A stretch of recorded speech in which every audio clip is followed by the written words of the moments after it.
Hello everyone, welcome to my YouTube channel.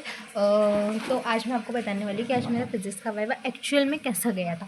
तो physics का जो आज मेरा वाइवा था जो कि हुआ था, तो फर्स्ट ऑफ ऑल की जो हमारी जो इंटरनल है, मतलब कि जो स्कूल के टीचर्स हैं, उन्होंने हमें से कहा कि देखो फिज़िक्स का जो वाइवा जो टीचर लेने वाली, एक्चुअल में वो फीमेल टीचर थी, तो वो बहुत ज़्यादा खड़ूस थी, ऐसा कहा। तो जस्ट लाइक मैं पहले मेरा ही नंबर था, तो मैं गई।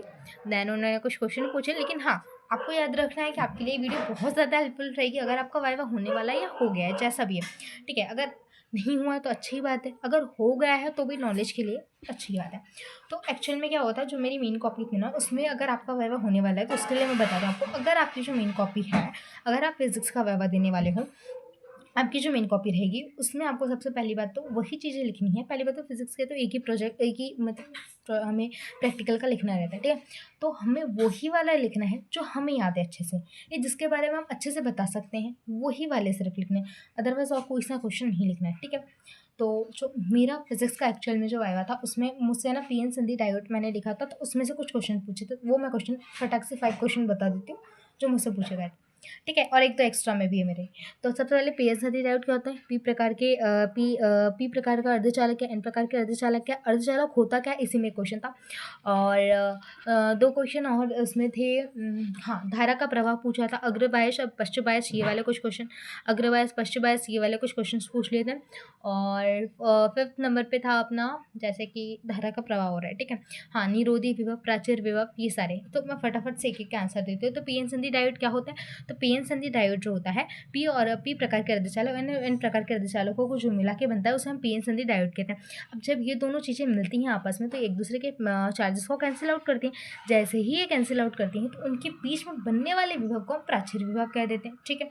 ये होता है प्राचीर विभव। अब प्राचीर विभव के बाद अपने पास एक चीज़ और आती है, क्या, बनने वाला जो वोल्ट है वो प्राचीर विभव है, ठीक है। तो अपने पास पी और एन, पी यहाँ पर रहेगा और एन। अगर पी वाला टर्मिनल में पॉजिटिव है तो वो अग्रबायस होगा।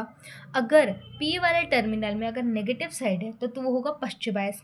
अगर वो पश्च बायस है तो उसमें जो, अगर वो पश्च बायस है तो उसमें धारा का प्रवाह नहीं होगा।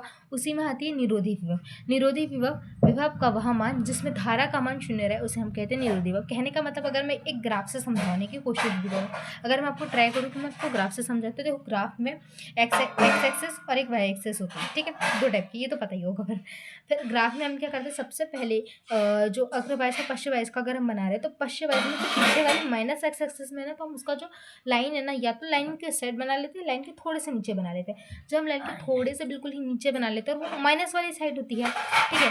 और अगर हम वाई एक्स और वाई पॉजिटिव टर्मिनल साइड अगर ऊपर साइड हम लेके जाते हैं, मतलब ग्राफ को कुछ ऐसे और ऐसे करके ऐसे बनाते हैं, मतलब पहले ऐसे जाएगा, फिर ऐसे करके बिल्कुल लाइन के ऐसे सीधे, बिल्कुल लाइन के ऐसे सीधे सीधे, पहले यहाँ से ऐसे ऐसे। तो यहाँ पर क्या, अग्रबायस जिसमें धारा बढ़ती जा रही, लेकिन पश्चिम बायस में क्या हो रहा है, धारा का मान शून्य हो रहा है।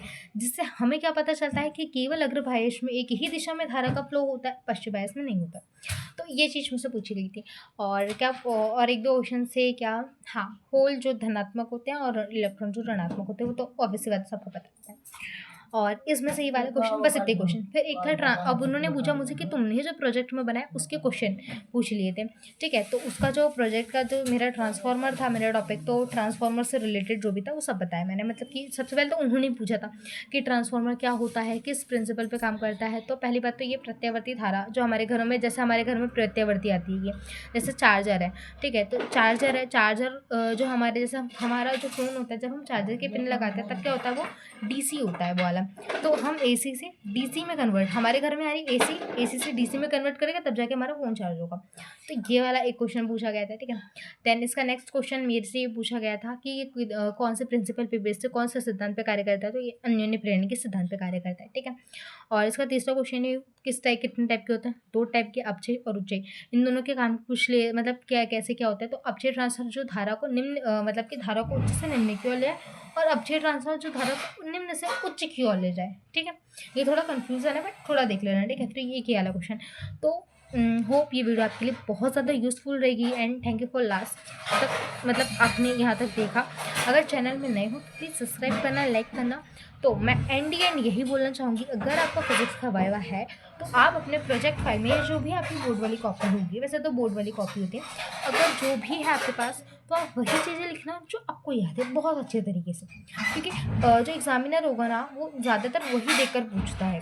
हाँ, यू नो कुछ कुछ क्वेश्चन इधर उधर के पूछ लेते हैं, मुझसे भी एक दो क्वेश्चन मतलब फिजिक्स के इधर उधर से पूछे थे, अदरवाइज तो डिट्टो सब कुछ वैसा का वैसा। हाँ, एक इंपॉर्टेंट इन्फॉर्मेशन ये है कि आपकी जो फिजिक्स के जो प्रैक्टिकल्स होते हैं, चाहे इंग्लिश हो चाहे हिंदी हो, दोनों का ही सेम है, सिर्फ लैंग्वेज में ही एक डिफरेंस होता है और कुछ भी नहीं है, बिकॉज मैं खुद हिंदी मीडियम से बिलोंग करती हूँ, ठीक है। तो जैसे कि आपने अगर लिखा भी है, ठीक है, अगर ऐसा डिट्टो आपने लिखा है, उसके जस्ट नीचे लिखना है इसमें मौखिक प्रश्न यानी कि ओरल करके क्वेश्चंस होंगे, ओरल क्वेश्चंस। तो वो वाले क्वेश्चन ना एक बार गो थ्रू कर लेना, मतलब बस देख लेना, याद वाद रखने वाली ज़रूरत नहीं, बस पढ़ लेना, तो अपने आप तुम्हें सब समझ में आ जाएगा, ठीक है। So thank you, till then, bye bye.